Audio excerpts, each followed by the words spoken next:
नहीं है मेरे पागलों, जिनके बल पर हम धर्म विरोधियों को ललकारते हैं। तुम्हें जुड़ना ही है, श्रद्धा रखनी ही है।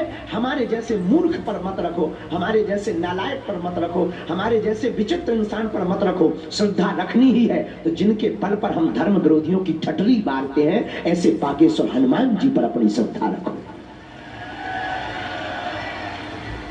दूसरी बात, लेकिन इतना कह सकते हैं, हमारा मानना है, लोगों का कहना पर्चा का दरबार क्यों लगाते हैं। हमने कहा आज तक तथाकथित लोगों ने भारत के लोगों को भूत पकड़ाए हैं, हम भारत के लोगों को भगवान पकड़ा करके जाएंगे।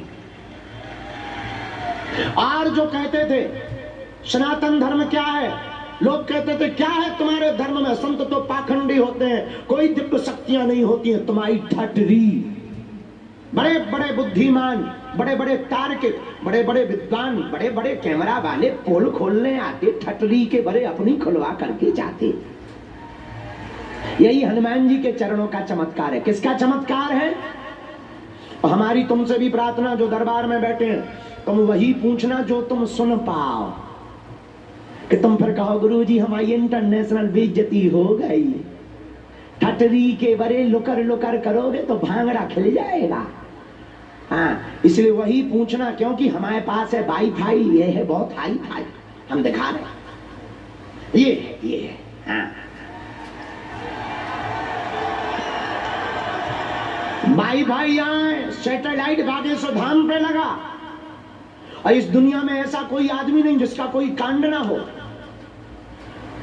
ऐसा कोई आदमी नहीं जिसका कोई कांड ना हो।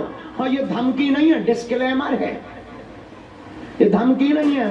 ज्यादा तुम्हें अगर शौक चढ़े चले आना, ठटरी बार दी जाएगी। और इस भारत में हम इस मंच पर, हर मंच पर ललकार कर कहते हैं, आज तक 15 साल हो गया बालाजी के चरणों के प्रताप से दरबार लगाते हुए, अभिमान में नहीं, अपने गुरुदेवों के स्वाभिमान में, अपने बालाजी का नाम लेकर हम फिर ललकार कर कहते हैं, सनातन धर्म के संतों को छोड़कर, गुरु परंपरा को छोड़कर, दुनिया के किसी भी मजहब फूंकने वालों में ताकत नहीं है बागेश्वर धाम की शक्ति का सामना करने की।